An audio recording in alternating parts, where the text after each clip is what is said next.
नमस्कार और हमारे साथ इस अद्भुत यात्रा पर आने के लिए आपका स्वागत है। आज हम भारत के पवित्रतम स्थलों की तीर्थ यात्रा पर निकलेंगे। 12 ज्योतिर्लिंग। भगवान शिव के ये शक्ति स्थल न केवल धार्मिक महत्व रखते हैं, बल्कि अद्भुत वास्तुकला और समृद्ध इतिहास के प्रतीक भी हैं।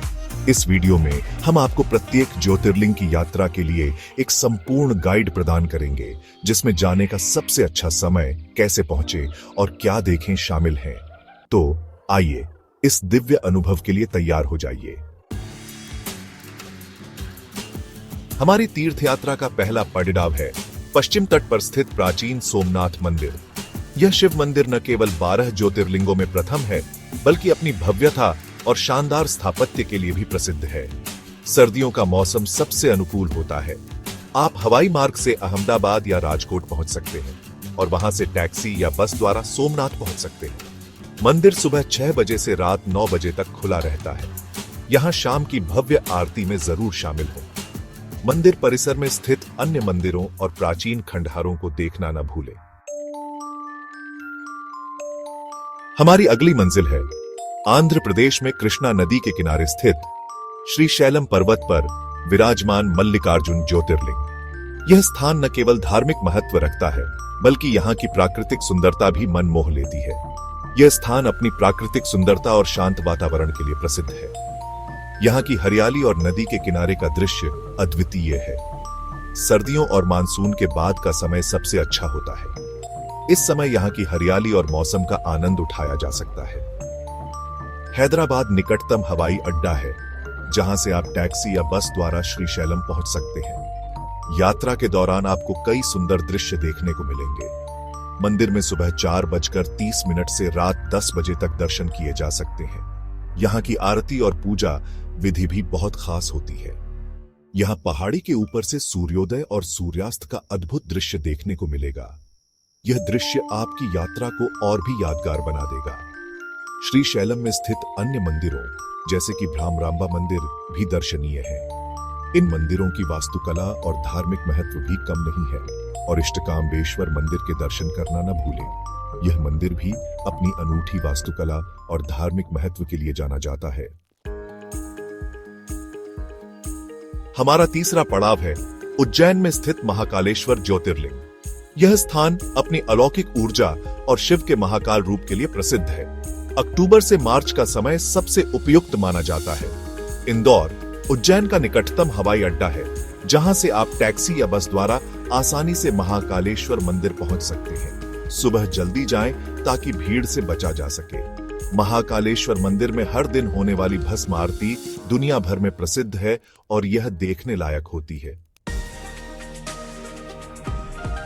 हमारी अगली मंजिल हमें ले जाती है पवित्र नर्मदा नदी के किनारे बसे ओंकारेश्वर ज्योतिर्लिंग की ओर। यह स्थान अपनी अद्वितीय भौगोलिक स्थिति और आध्यात्मिक महत्व के लिए प्रसिद्ध है। सर्दियों का समय सबसे उपयुक्त माना जाता है। इंदौर ओंकारेश्वर का निकटतम हवाई अड्डा है, जहां से आप टैक्सी या बस द्वारा ओंकारेश्वर पहुंच सकते हैं। यहां पहुंचने पर आपको नर्मदा नदी में स्नान करना चाहिए। ओंकारेश्वर मंदिर में भगवान शिव के साथ साथ भगवान विष्णु के भी मंदिर हैं। शाम को नर्मदा नदी की आरती में जरूर शामिल हो। हमारी यात्रा हमें अब ले जाती है हिमालय की ऊंची चोटियों के बीच स्थित केदारनाथ ज्योतिर्लिंग की ओर।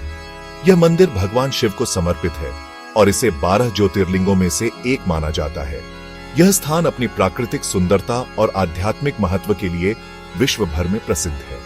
हर साल लाखों श्रद्धालु यहां आते हैं। केदारनाथ धाम की यात्रा के लिए मई से जून और सितंबर से अक्टूबर का समय सबसे उपयुक्त माना जाता है।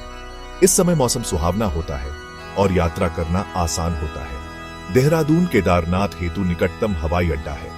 यहां से आप आसानी से अपनी यात्रा शुरू कर सकते हैं। यहां से आपको सड़क मार्ग से गौरीकुंड पहुंचना होगा, जो केदारनाथ यात्रा का प्रारंभिक बिंदु है, और फिर ट्रैकिंग करके केदारनाथ पहुंचना होगा।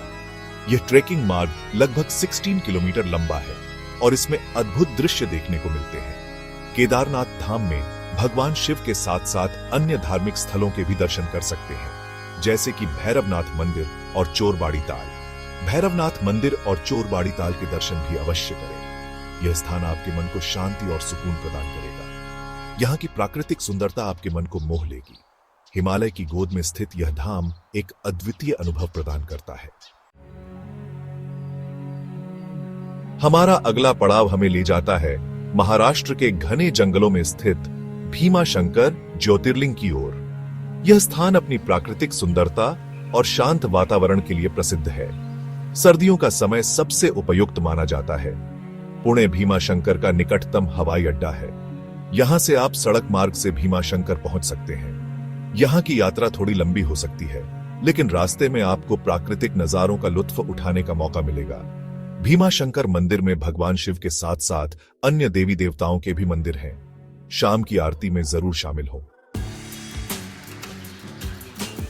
हमारा 7वां पड़ाव हमें ले जाता है पवित्र नगरी वाराणसी में स्थित काशी विश्वनाथ ज्योतिर्लिंग की ओर। यह स्थान हिंदुओं के लिए सबसे पवित्र तीर्थ स्थलों में से एक माना जाता है। सर्दियों का समय सबसे उपयुक्त माना जाता है। वाराणसी एक प्रमुख शहर है और यहां पहुंचने के लिए आप हवाई, रेल या सड़क मार्ग का इस्तेमाल कर सकते हैं। यहां पहुंचने पर आपको गंगा नदी में स्नान करना चाहिए। काशी विश्वनाथ मंदिर में भगवान शिव के साथ साथ अन्य देवी देवताओं के भी मंदिर हैं। शाम को गंगा आरती में जरूर शामिल हों। हमारी 8वीं मंजिल हमें ले जाती है महाराष्ट्र में गोदावरी नदी के उद्गम स्थल के निकट स्थित त्र्यंबकेश्वर ज्योतिर्लिंग की ओर। यह मंदिर भगवान शिव को समर्पित है और इसे 12 ज्योतिर्लिंगों में से एक माना जाता है। यह स्थान अपनी प्राकृतिक सुंदरता और शांत वातावरण के लिए प्रसिद्ध है। यहाँ की हरियाली और नदी के किनारे का दृश्य मन को शांति प्रदान करता है। सर्दियों का समय सबसे उपयुक्त माना जाता है। इस समय मौसम सुहावना होता है और पर्यटकों की भीड़ भी कम होती है। नासिक त्र्यंबकेश्वर का निकटतम हवाई अड्डा है। यहां से त्र्यंबकेश्वर की दूरी लगभग 30 किलोमीटर है। यहां से आप सड़क मार्ग से त्र्यंबकेश्वर पहुंच सकते हैं। रास्ते में आपको महाराष्ट्र की सुंदरता का आनंद लेने का अवसर मिलेगा। यहाँ की यात्रा थोड़ी लंबी हो सकती है, लेकिन रास्ते में आपको प्राकृतिक नजारों का लुत्फ उठाने का मौका मिलेगा। पहाड़ियों के बीच से गुजरते हुए यह यात्रा एक अद्भुत अनुभव देती है। त्र्यंबकेश्वर मंदिर में भगवान शिव के साथ साथ अन्य देवी देवताओं के भी मंदिर हैं। यहाँ की वास्तुकला और धार्मिक महत्व इसे एक महत्वपूर्ण तीर्थ स्थल बनाते हैं। शाम की आरती में जरूर शामिल हो। यह एक दिव्य अनुभव होता है जो आपकी आत्मा को शांति और ऊर्जा से भर देता है। हमारा 9वां पड़ाव हमें ले जाता है झारखंड में देवघर में स्थित वैद्यनाथ ज्योतिर्लिंग की ओर। यह स्थान भगवान शिव के वैद्यनाथ रूप के लिए प्रसिद्ध है, जहां वे चिकित्सक के रूप में पूजे जाते हैं। सर्दियों का समय सबसे उपयुक्त माना जाता है। रांची वैद्यनाथ धाम का निकटतम हवाई अड्डा है। यहां से आप सड़क मार्ग से देवघर पहुंच सकते हैं। वैद्यनाथ मंदिर में भगवान शिव के साथ साथ अन्य देवी देवताओं के भी मंदिर हैं। हमारा 10वां पड़ाव हमें ले जाता है गुजरात के द्वारका के निकट स्थित नागेश्वर ज्योतिर्लिंग की ओर। यह स्थान भगवान शिव के नागेश्वर रूप के लिए प्रसिद्ध है, जहां वे सर्पों के देवता के रूप में पूजे जाते हैं। सर्दियों का समय सबसे उपयुक्त माना जाता है। राजकोट नागेश्वर ज्योतिर्लिंग का निकटतम हवाई अड्डा है। यहां से आप सड़क मार्ग से मंदिर पहुंच सकते हैं। नागेश्वर मंदिर में भगवान शिव के साथ साथ अन्य देवी देवताओं के भी मंदिर हैं। हमारा 11वां पड़ाव हमें ले जाता है तमिलनाडु के रामेश्वरम द्वीप पर स्थित रामेश्वरम ज्योतिर्लिंग की ओर। यह स्थान भगवान राम द्वारा स्थापित शिवलिंग के लिए प्रसिद्ध है। सर्दियों का समय सबसे उपयुक्त माना जाता है। मदुरई रामेश्वरम का निकटतम हवाई अड्डा है। यहां से आप सड़क या रेल मार्ग से रामेश्वरम पहुंच सकते हैं। रामेश्वरम मंदिर में भगवान शिव के साथ साथ अन्य देवी देवताओं के भी मंदिर हैं। यहां स्थित 22 पवित्र कुंडों में स्नान करना अत्यंत शुभ माना जाता है। हमारी 12 ज्योतिर्लिंगों की तीर्थ यात्रा का अंतिम पड़ाव हमें ले जाता है महाराष्ट्र के औरंगाबाद के निकट स्थित घृष्णेश्वर ज्योतिर्लिंग की ओर। यह स्थान भगवान शिव की कृपा और करुणा का प्रतीक माना जाता है। सर्दियों का समय सबसे उपयुक्त माना जाता है। औरंगाबाद घृष्णेश्वर ज्योतिर्लिंग का निकटतम हवाई अड्डा है। यहां से आप सड़क मार्ग से मंदिर पहुंच सकते हैं। घृष्णेश्वर मंदिर में भगवान शिव के साथ साथ अन्य देवी देवताओं के भी मंदिर हैं। यह मंदिर अपनी अद्भुत वास्तुकला के लिए भी प्रसिद्ध है और यूनेस्को विश्व धरोहर स्थल भी है। तो यह थी भारत के 12 पवित्र ज्योतिर्लिंगों की यात्रा। हमें उम्मीद है कि यह जानकारी आपके लिए उपयोगी होगी और आप अपनी आध्यात्मिक यात्रा की योजना बनाने में सक्षम होंगे। हमारे चैनल को सब्सक्राइब करना न भूलें और इस वीडियो को अपने दोस्तों और परिवार के साथ शेयर करें। आपकी यात्रा शुभ हो और भगवान शिव का आशीर्वाद आप पर हमेशा बना रहे।